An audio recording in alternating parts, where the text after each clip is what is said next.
This episode of Simple Civics Greenville County is brought to you by Dolly Parton's Imagination Library, providing free books to children 0 to 5 throughout Greenville County.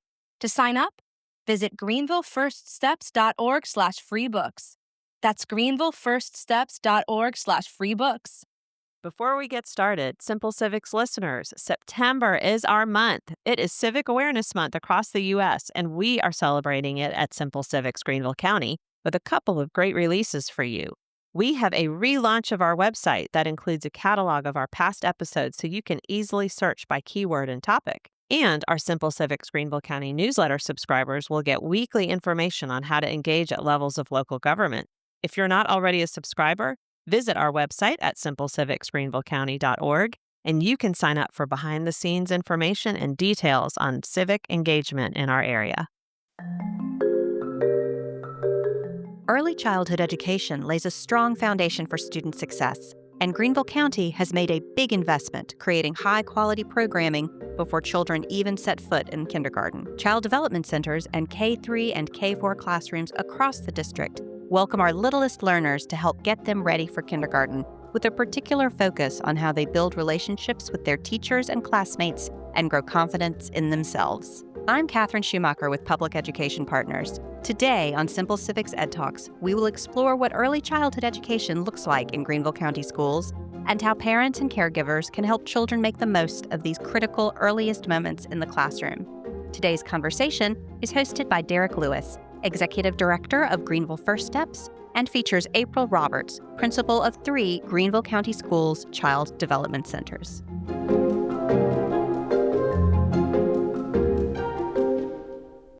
Ms. Roberts, thanks for joining us today. We're thrilled to have you with us. Thank you for inviting me. The school district is involved in a lot of 4K. So maybe just to kind of help start, let's paint the picture. How many kids are enrolled in 4K in a given year in the district? Typically, we have around 1,800 students enrolled in our 4K program. And those are students who might be at an elementary school in a 4K classroom, but they also might be offsite at some of the child development centers. Yes, so the district has 5 child development centers. 2 of them are located on the property of an elementary school, so they are part of that elementary school. The 3 of them stand alone, and they house about 150 to 200 students every year. So those child development centers, I know like in the case where my wife works at Greenview, was an elementary school that kind of has been restored and renovated into strictly 3K special ed and 4K services. Correct. Yes. But then also you could, in your child's elementary school, you might find 1 or 2 4K classrooms that are just a part of the school. Yes. Quite a few of our elementary schools have 1 or 2 4K classrooms in their building. So we have 1,800 4-year-olds in kindergarten at 4K, but we also have 3-year-olds that are in some sort of service in the district. Can we talk about just very briefly about what 3K services are available? So in addition to that 1,800 4K students, we also have a preschool special education program. So students who are identified at 3 or 4 by Child Find as maybe needing a little additional service before they enter 4K are given a spot in our preschool special education program. What's really incredible is when you think about the number of kids we're seeing in 4K. I mean, 1,800 is a lot. A typical grade, we're seeing about 5,000 students total. So, I mean, almost half the kids are in that form of 4K.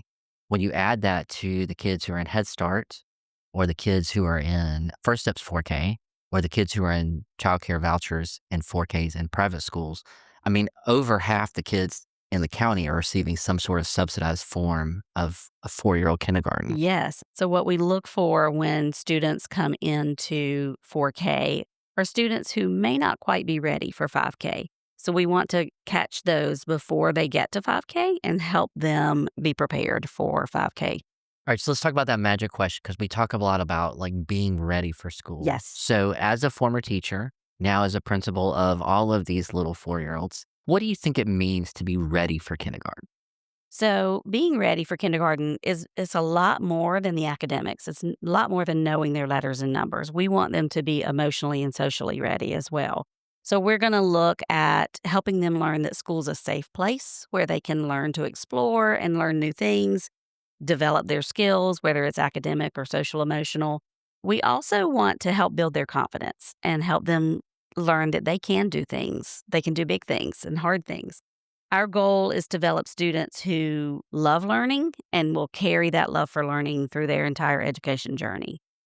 Yeah, it's really fascinating when we talk about learning new things because I am married to a kindergarten teacher and I learn new things every day from her. And one of the things that's really struck me is that she's a lot less interested in whether these kids can come able to read or write their own name or can count to 50.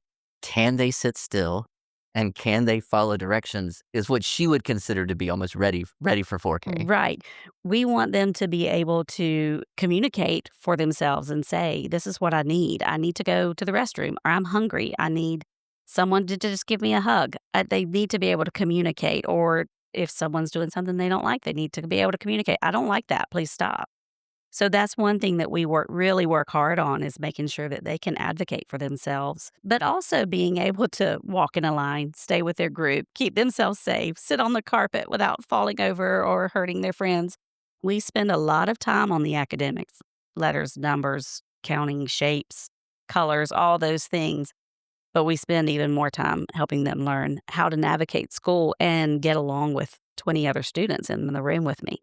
Which is like such an important part of childcare in general, but also 4K. It's just, can you get along with others? Can you share the artboard?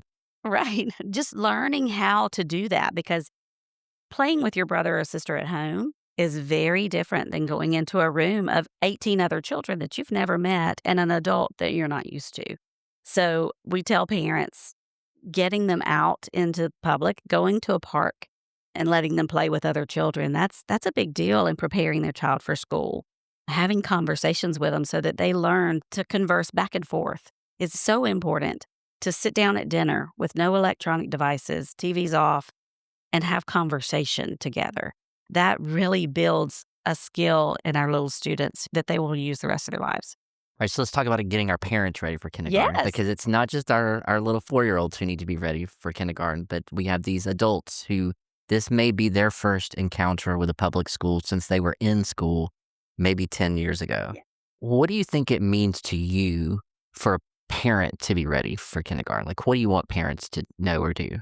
Have your child ready to be away from you and help them know that it's okay, that I trust this adult. You can trust this adult. This is someone who's going to look out for you. But also there, like I said before, have them be able to speak up for themselves. So if something happens, they can come home and tell mom or dad that, a student is bothering them, or they can tell the teacher that, someone's bothering me and I need help with this. Parents, be ready to talk with your child every day. Read with them every night. That's so important, to read with your children, to have conversations with them, to play with them. Children will tell you a lot while they're playing. You can ask all the questions you want to ask and they may not say anything.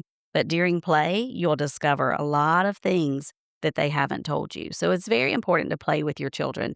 Let them help you with things around the house. Give them responsibilities.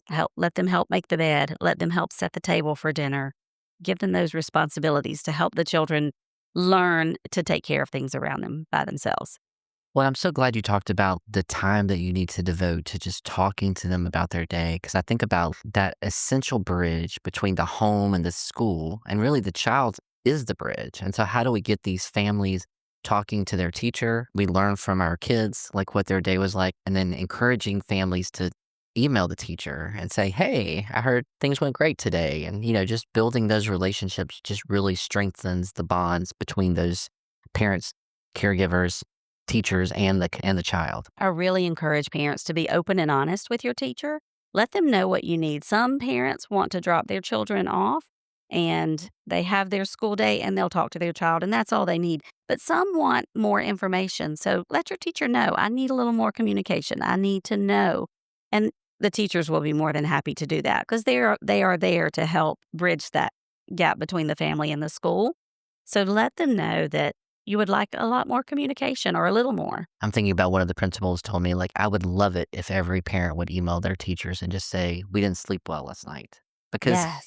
it makes such a difference in how your day is going to It go. does. And we keep those secret, but they could really impact your day. It does. If something changes in the family, if somebody's, in the hospital, let us know. And helps us know your child might need a little extra hug or a little extra time today, and we can handle that. Yeah. Keeping that communication open so that we know what those student needs are. That's why we're there, to meet those needs. All right, so 4K through the district is free of charge. It is. You need to apply. And so Yes. what can we talk through kind of the application process for how one gets on the list? Sure. So on the school district website, under students and parents, there is a tab that says 4K. So if you go there, it will walk you through how to apply for the process. This year, our classrooms are full and we have quite an extensive waiting list. But if a parent wanted to go ahead and apply for this year, they would be added to that waiting list. Chances of getting in this year are slim, but you could try if you wanted to. But usually around December, we start taking applications for the following year. And then, you'll usually know in the spring if you got a spot. And then we put children on the waiting list after that. So you're going to register in December for your child to start 4K in the fall of the next year. Correct. If your child will be 4 on or before September 1st of the following year. So for this year, if your child is 4 on or before September 1st of 2026, they could apply for next year's school. And 4K in the district is free of charge, just like 5K in the district is free of charge, correct? It is free of charge, yes. Which is really amazing. Again, like thinking about those 1,800 kids. I think the state requires every school district to offer one 4K classroom per district. And we are offering 1,800 slots in this district, most of it covered by local funds that the school district is kind of setting aside for 4K. But 1,800 families have 4-year-old kindergarten at no charge. Correct. And currently, it changes. We never know from year to year, but currently this year, they also receive a free breakfast and lunch. That's just really incredible when we think about these services that are available to our most at-risk families. Right. Well, thank you so much for all the work that you're doing with 4K and in the district. And if you have any other questions, we have a link to the 4K program in our show notes. Thank you, Derek. Simple Civics EdTalks is a joint project of Greater Good Greenville, Greenville First Steps, and public education partners Greenville County. Hi, Simple Civics Greenville County listeners, Nathaniel here. If you've made it this far, then we think you'll really love our newsletter.